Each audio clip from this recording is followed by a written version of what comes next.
सबसे पहले बात करते हैं हम सर्वाइकल की। सर्वाइकल जो होती है ना, वो हमारे पास C1 को हम लोग एटलस कहते हैं, सही है। अगर हम इसकी फ़ीचर्स की बात करें ना, तो उसमें क्या क्या हो सकता है। ये हमारे पास एक रिंग शेप की होती है, सही है। ये इसके पास कोई बॉडी और कोई स्पाइन नहीं हो सकता। अगर हम दूसरे सर्वाइकल से कंपेयर करें, लाइक ये वाली सर्वाइकल से, ये C2 है, अगर हम इसे कंपेयर करें तो इसमें हमारे पास क्या है, बॉडी भी है। ये जो चीज़ होती है इसकी बॉडी होती है, और ये जो होता है ना, ये इसका स्पाइन होता है। जो लंबी सी चीज़ निकली होती है ना, ये इसका स्पाइन होता है, सही है। तो हमारे पास C1 में जो होता है ना रिंग शेप होती है, ना बॉडी होता है, ना स्पाइन होता है। अब हमारे पास ना इसमें दो आर्चेस होते हैं, एक होता है एंटीरियर, एक होता है पोस्टीरियर। अब एंटीरियर वाला आर्च जो होता है ना, ये जो होता है ना, ये हमारे पास एंटीरियर आर्च है, और ये जो पीछे की तरफ है ये हमारे पास पोस्टीरियर आर्च है, क्योंकि ये इसका ना एनाटॉमिकल पोजीशन होती है एक वर्टिब्रा की। अगर हम इसको पीछे से देखें, ये हमारे पास एंटीरियर आर्च है और ये हमारे पास पोस्टीरियर आर्च है, सही है। एंटीरियर आर्च जो होती है ना, बहुत छोटी सी है as compare to the posterior. अगर हम एंटीरियर आर्च में देखें ना, क्योंकि हमने कहा था ये एंटीरियर आर्च है, अब एंटीरियर आर्च में हमारे पास एक टुबरकल से निकला हुआ है, ये ग्रूव नज़र आ रहा है, ये उभरी हुई चीज़, इसे हम कह सकते हैं टुबरकल, एंटीरियर टुबरकल, सही है।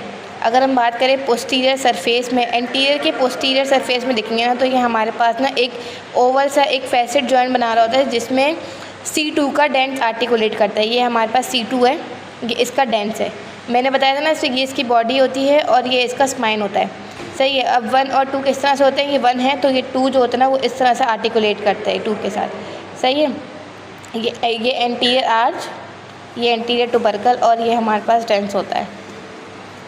ये होता है हमारे पास ट्रांसवर्स फोरामेन, और ये होता है ट्रांसवर्स प्रोसेस, सही है। फोरामेन उस चीज़ को कहेंगे जिधर जो होगा ना एक छोटा सा भी गैप होना, से हम कहेंगे फोरामेन, और ये होगा उसका प्रोसेस, सही है। अगर हम बात करें, अब हम बात करें लैटरल मासेस की, तो हमारे पास दो तरह के लैटरल मासेस हैं। अब ये लैटरल मासेस हमारे पास डिवाइड हैं दो सरफेसेस में, एक होता है सुपीरियर आर्टिकुलर फैसेट और एक होता है इन्फीरियर आर्टिकुलर फैसेट।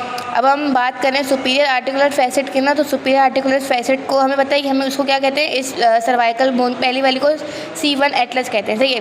अब हम स्कल के साथ जाके लगेगा ना, स्कल का जो ऑसिपिटल पार्ट होता है ना, वहाँ जाके एक जॉइंट बनाता है, उसे हम कह सकते हैं अटलांटो ऑसिपिटल जॉइंट, सही है। अब हम इनफीरियरली इसको देखेंगे ना, तो ये हमारे पास किससे होगा, C2 से। C2 का दूसरा नाम क्या होता है, एक्सिस या एक्सियल भी कह सकते हैं हम उसको, सही है। इसका इन्फीरियर जॉइंट, ये इन्फीरियर सरफेस ये इसके साथ जाके आर्टिकुलेट करेगा, तो ये क्या होगा, एटलांटो, क्योंकि ये एटलस है तो एटलांटो, ये एक्सियल है तो एक्सियल जॉइंट बनाता है, दोनों मिलकर एक दूसरे के साथ जॉइंट बना रहे हैं, सही है। तो ये बन गया इन्फीरियर आर्टिकुलर फुट, क्या बना, एटलांटो एक्सियल जॉइंट। बाकी जो स्कल के ऊपर होगा उसे हम क्या कहेंगे, ऑसिपिटल के साथ जो बनेगा, तो ये एटलस है तो एटलांटो ऑसिपिटल जॉइंट।